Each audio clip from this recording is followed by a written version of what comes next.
A very good morning, welcome. It's Jeff Laughton online at about 10:30 on Thursday the 8th of May. Well, it's day 2 of Chester's May meeting, and as suspected, I'm going to be a non-runner today not because of the weather.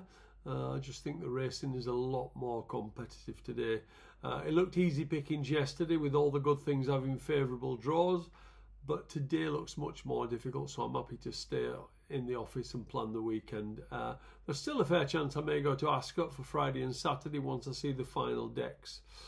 Now, I see Kieran Schumacher got the sack yesterday from John and Thady Gosden's.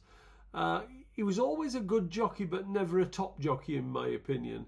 And I was surprised that he got the job in the first place, though that could have been something to do with the fact that his uncle Peter Schumacher has been racing secretary to John Gosden for many years. Now, whilst he's looked decent on many horses, he's looked inept on too many. Obviously, everyone saw the ride on Field of Gold in the 2000 Guineas on Saturday, though I'm not too sure that he rode a bad race, but he certainly didn't ride a good race. I just think he thought the horse would have had more instant acceleration than what it did. Having said that, if I'd backed him, I would probably be far more opinionated about the ride than I am. But I actually thought he rode a much worse race the previous Wednesday when I was at Ascot on a 2-year-old called Siren Suit. If I didn't know any better, I would have sworn it wasn't busy. If you do get a chance, have a look at that and put that in your notebook for next time, because that should be winning.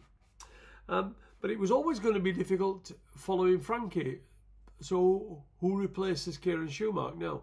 I know the Gosdens have said they will use the best available, but I don't see that happening for too long. Most top yards do have jockeys who are with them, even if they don't come out and say it. They usually have stable jockeys so they can get to know the horses in the morning. Now, a couple of names that were thrown at me yesterday were Oisin Murphy and Colin Keane. But Oisin is a good tie-up with Andrew Baldwin and Qatar Racing, so I see no reason why he should cut those ties.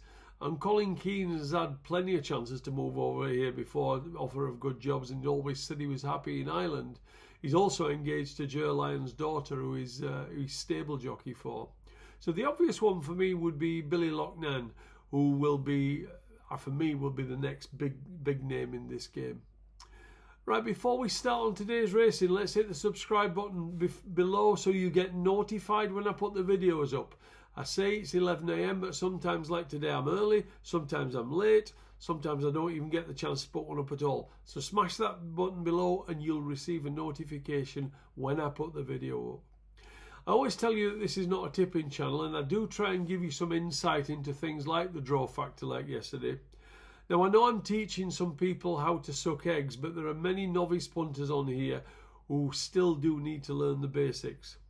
But if you want to know where I'm backing, drop me an email at the address below and inquire regarding my private service, jefflawtonmanagement@gmail.com. There were 2 bets yesterday, both won, and so far this week we've had 11 bets and 8 winners, and the profit stands at 28 points so far this week alone.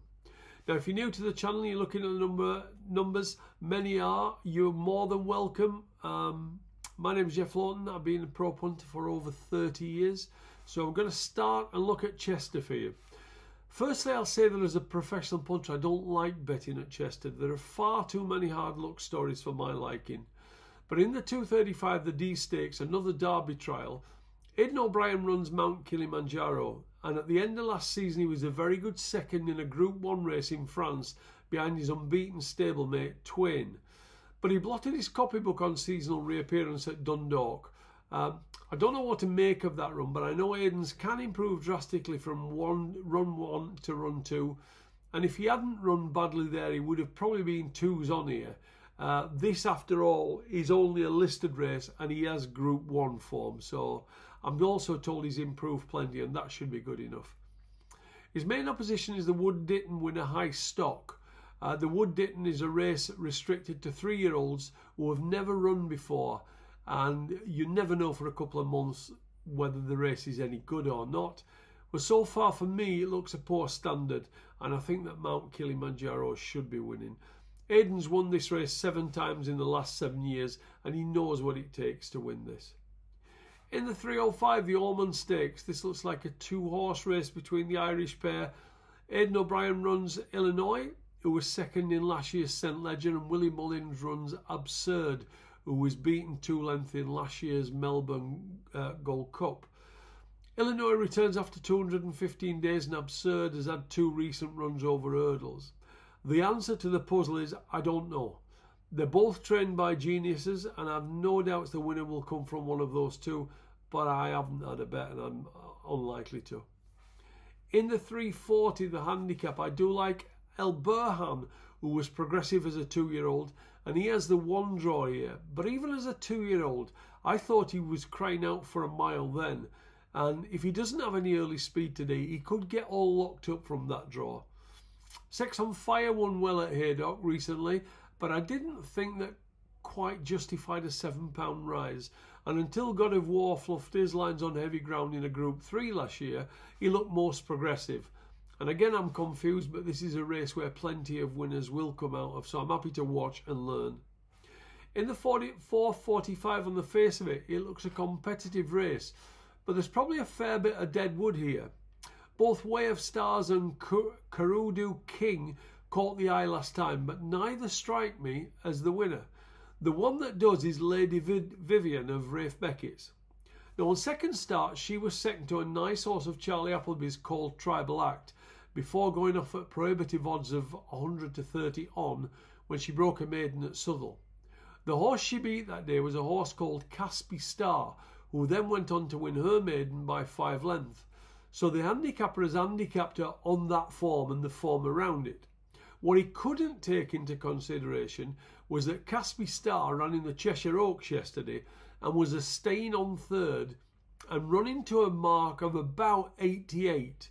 That means that had he been able to handicap Lady Vivian with that knowledge, she would have got a mark close to 90. So she could be very well handicapped today. I'm also told she's worked really well on grass and she's expected to improve for going on the turf. At Brighton, well, what can you say about the quality there? All I would say is if I lived at Brighton and my house was overlooking the course, I probably wouldn't bother opening the curtains. However, I am told Stuart Williams' Queen Sansa in the 325 has been plotted up after 3 runs. If that's any use to you, it won't be for me. And at Chelmsford in the 725, Roger Varian runs a fair sort in Empress of All. However, she went to Ripon a couple of weeks ago and wouldn't go in the stalls that day after being very heavily backed. She subsequently passed the stalls test, and if she does go in okay, this is a weak race and it shouldn't take a lot of winning.